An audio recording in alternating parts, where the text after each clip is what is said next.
The day my neighbor lost $100,000 because he stole 11 feet of lakefront from me. Half the county thought I was some kind of mastermind. The truth is a lot less exciting. I didn't set a trap. I didn't hire a lawyer. I didn't even raise my voice. I just mailed a packet. That's it. One packet, a few photographs, and a man who thought money made him untouchable learned a lesson the hard way. Looking back now, I still remember the exact moment it all started because it wasn't dramatic at all. It was just another quiet morning on Clearwater Bay. My name is Harold Mercer. I'm 66 years old, retired after 38 years as a structural engineer, and for most of my adult life, I dreamed about spending my retirement in one place. Not Florida, not Arizona, right there on that lake. My wife, Diane, and I bought our cabin nearly 20 years ago. Nothing fancy. Cedar siding, a weather dock, a screen porch where we drink coffee and watch loons drift across the water. The kind of place where time moves slower. The kind of place people promise themselves they'd eventually find when life finally settled down. And for a while, that's exactly what we had. The property next door belonged to an older couple named the Carlsons. Good people, quiet people. We'd wave from across the shoreline, trade fishing stories, maybe help each other haul docks in and out during the season. Then Mr. Carlson passed away. About a year later, his widow sold the place. That's when Grant Holloway arrived.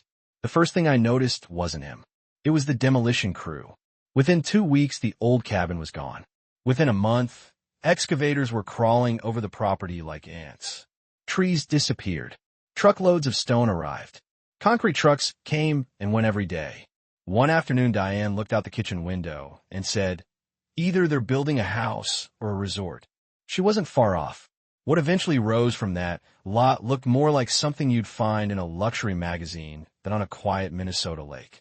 Floor-to-ceiling glass, steel railings, massive terraces, outdoor kitchen, boat lifts, fire features, everything designed to be seen. At first, I tried not to judge him. People spend their money however they want. It wasn't my business. But then little things started happening. Grant never waved, never introduced himself, never attended any community meetings. Whenever contractors parked equipment partially on my side of the property line, he'd shrug it off. Whenever neighbors mentioned concerns, he'd act like they were inconveniencing him. There was always this attitude about him, like the rest of us were characters in the background of a movie where he was the star. I remember one barbecue hosted by another neighbor. Someone asked him how he liked living on the lake. He laughed and said, "Honestly, I think the view belongs to whoever can afford it." People chuckled awkwardly. I don't think he realized how revealing that statement was. The first real problem showed up in late spring. I was sitting on my dock one morning drinking coffee when I noticed a construction barge floating near the shoreline. A crew was driving pilings into the water. At first I assumed they were replacing an old structure. Then I grabbed my binoculars. The pilings weren't where they should have been. They were extending farther out. Farther sideways, too. My engineering brain kicked in immediately. Something looked wrong. After lunch, I pulled out my property records, then my shoreline survey, then the lake access documents. I measured everything twice. I walked the boundary markers. I checked the coordinates. By sunset, I had the answer. The new boathouse Grant was building crossed into my riparian area by roughly 11 feet. Now, maybe 11 feet doesn't sound like much. To some people, it probably isn't. But property rights don't work that way. 11 feet isn't 11 feet when it belongs to someone else. 11 feet is the difference between respecting a boundary and ignoring one. So the next afternoon, I walked over carrying my survey folder. No anger, no threats, just paperwork. Grant was standing near the shoreline talking with a contractor when I approached. I waited politely until they finished. Then I introduced myself, even though we'd been neighbors for almost a year at that point. "Grant, I'm Harold from next door. I think there's a problem with your boathouse placement." He barely looked at the documents. "What kind of problem?" he asked. I pointed to the survey and showed him the line. "Your structure extends about 11 feet into my riparian area." He stared at the paper for maybe 3 seconds before handing it back. Then he smiled, not a friendly smile, the kind people use when they think they're talking to someone beneath them. "The lake is public, Harold." I nodded. "The water is. The lake bed isn't." He laughed. Actually laughed. His contractor laughed too. Then Grant folded his arms and said the words that eventually cost him more than $100,000. Well then, sue me. For a few seconds, I just stood there looking at him. Then I glanced at the half-finished structure behind him, the pilings buried deep into the bottom of the bay, and suddenly I realized something that made me almost smile. Because the property line wasn't actually his biggest problem. The funny thing is Grant thought he'd won that conversation. You could see it in the way he turned his back before I even walked away. In his mind, he just dismissed some grumpy retired neighbor who was upset over a few feet of water. What he didn't realize was that the moment he laughed at me, I stopped thinking about the property dispute entirely. Because while I was standing there looking at those pilings sticking out of the lake bed, another part of my brain was already doing calculations. 38 years as an engineer teaches you a lot of things. You learn building codes. You learn environmental regulations. You learn that there are rules most people never think about because those rules only matter when someone decides they're smarter than everybody else. And standing there that afternoon, I had a very strong suspicion Grant had skipped one very important step. So instead of calling a lawyer, I went home and started researching. Diane found me sitting at the dining room table surrounded by maps, permit databases, county records, and enough paperwork to wallpaper a small bathroom. She took one look at the mess and asked, "What are you doing?" I said, "I'm trying to figure out whether Grant is arrogant or just reckless." She laughed. "Can he be both?" As it turned out, yes. Very much both. Over the next few days, I started gathering information. Not because I was planning revenge. That's important. I wasn't trying to get even. I simply wanted to know whether the structure had been legally approved. The more I looked, the stranger things became. The county had permits for the house. The county had permits for the landscaping. The county had permits for the retaining walls. But I couldn't find anything related to the boathouse extending into navigable water. That caught my attention immediately. I called a friend I'd known for years, a retired environmental consultant named Frank. We used to work on shoreline development projects decades ago. After listening to my description, he was quiet for a moment. Then he asked, "Did he get a federal permit?" I said, "That's what I'm trying to figure out." Frank chuckled. "Good luck. Most guys like that think permits are optional until the government introduces them to reality." That sentence stayed with me. Over the following week, I documented everything. I took photographs from multiple locations. I recorded dates. I recorded times. I saved GPS coordinates. Every image was organized into folders. Every observation went into a notebook. Some evenings I sat on the porch with Diane, watching workers continue construction while I quietly wrote notes. She eventually asked whether I felt guilty. I thought about it before answering. Would he feel guilty if he took more? She didn't respond because she already knew the answer.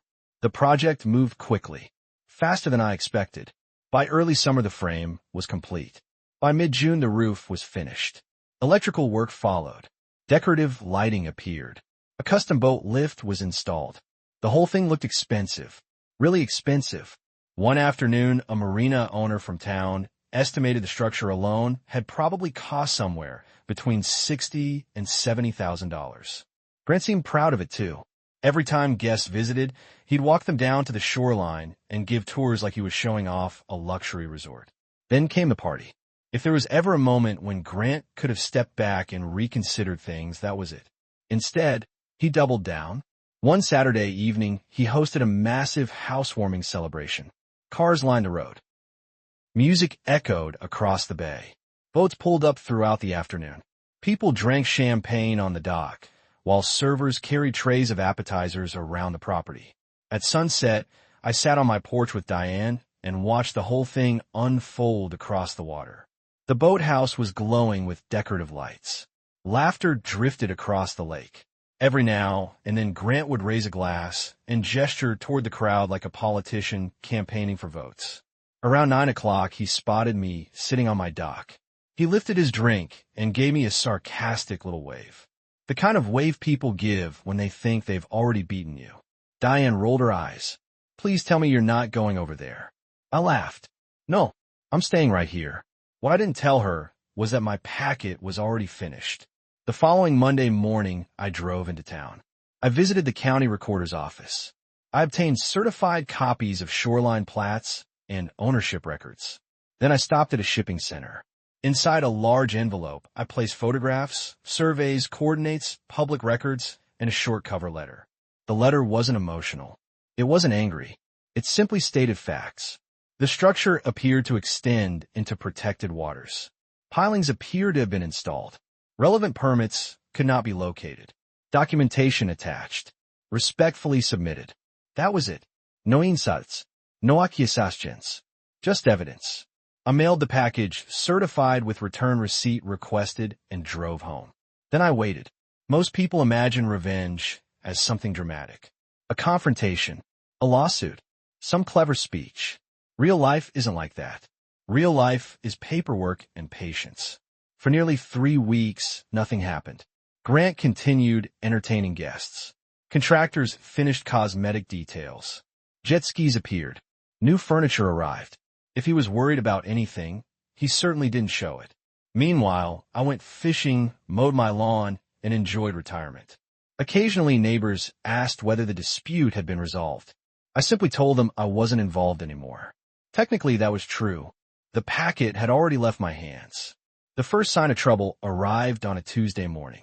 I was trimming bushes near the driveway when a white government truck turned onto Grant's property. Not county, federal. I recognized the logo immediately. About 20 minutes later, another vehicle arrived. Then another. By lunch, 3 officials were walking around the shoreline, taking measurements. Through binoculars, I could see clipboards, cameras, and survey equipment. Around dinner time, the trucks left. The next day they came back. So did a biologist from the state environmental office. Apparently somebody had noticed evidence of construction debris entering shallow habitat areas during the project. That opened an entirely different set of questions. The atmosphere changed almost overnight. For the first time since moving in, Grant stopped smiling. Contractors disappeared. Boats stopped arriving. His driveway meetings became tense. Even from across the water, I could tell something was wrong. One evening, I saw him pacing his shoreline while talking on a phone, waving his arms so aggressively he nearly dropped it. A few days later, he cornered another neighbor and spent nearly half an hour complaining about government overreach. The neighbor later told me Grant couldn't understand why anyone cared about a few posts in the water. That's when I knew he still didn't get it. He thought the issue was the size of the violation. The government cared about the fact that the violation existed at all. 3 weeks after the first inspection, the official notice arrived. I didn't see the document immediately, but everybody heard about it. Small lake communities operate faster than social media. News travels through fishing docks, coffee shops, gas stations, and marina parking lots. By the end of the day, half the shoreline knew federal regulators had issued a cease and desist order. Construction activities were terminated. The structure was determined to be non-compliant. Full removal was required. Environmental restoration measures would follow. There was a strict deadline. Failure to comply would trigger daily penalties. That evening, just after sunset, I heard footsteps on my dock. I looked outside and saw Grant walking toward my cabin holding a stack of papers. Even from a distance, I could see his face was red. Not embarrassed. Furious. The same man who had laughed at me weeks earlier now looked like someone desperately trying to stop a train after it had already left the station.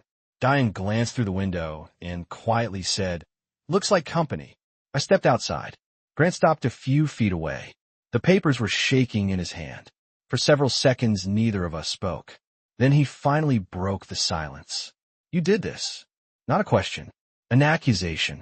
And for the first time since this whole thing began, I could hear genuine panic underneath the anger. I looked at him for a moment before answering because, honestly, there wasn't much left to say. The entire situation had become bigger than either one of us weeks earlier. "No," I said calmly. "I didn't do this. I mailed some documents. The people who wrote those papers did this."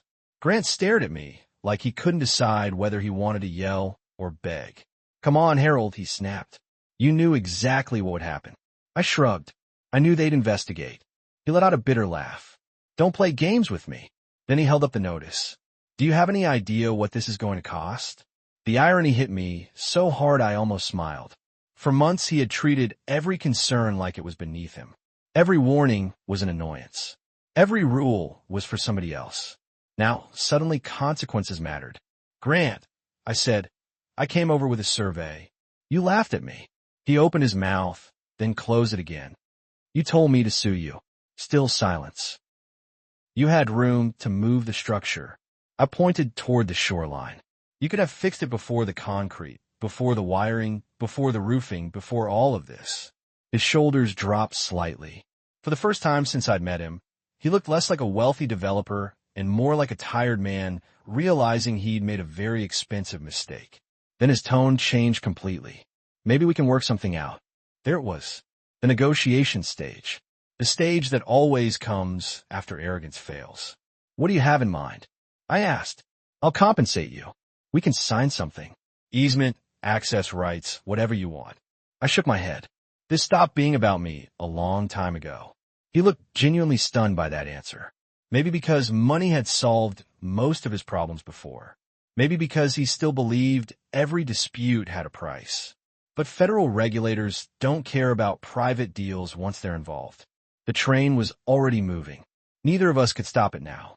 Over the next few weeks, the lake became a front row seat to one of the most expensive lessons I've ever witnessed. Crews returned, but not to build. They came to dismantle. First, the decorative features disappeared. Then sections of the dock. Then the roofing. Every day, trucks hauled away materials that had only recently arrived. Neighbors watched from boats and porches. Nobody celebrated, at least not publicly. Most people just shook their heads. There was something almost tragic about it.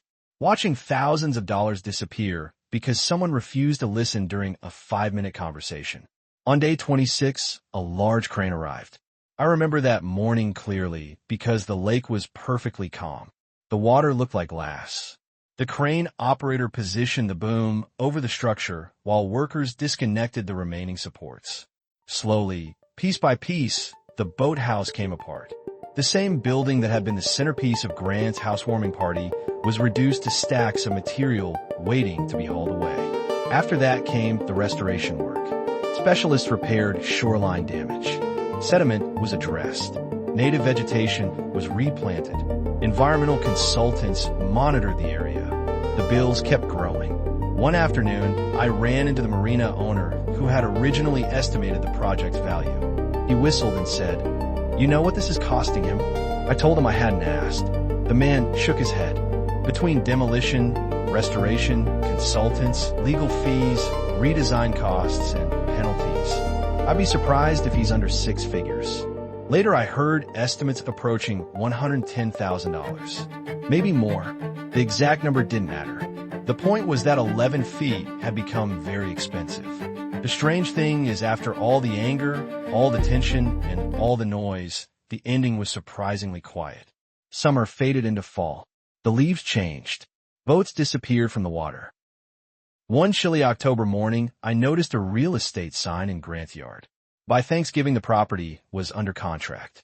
A few months later, moving trucks arrived. Then he was gone. Just like that.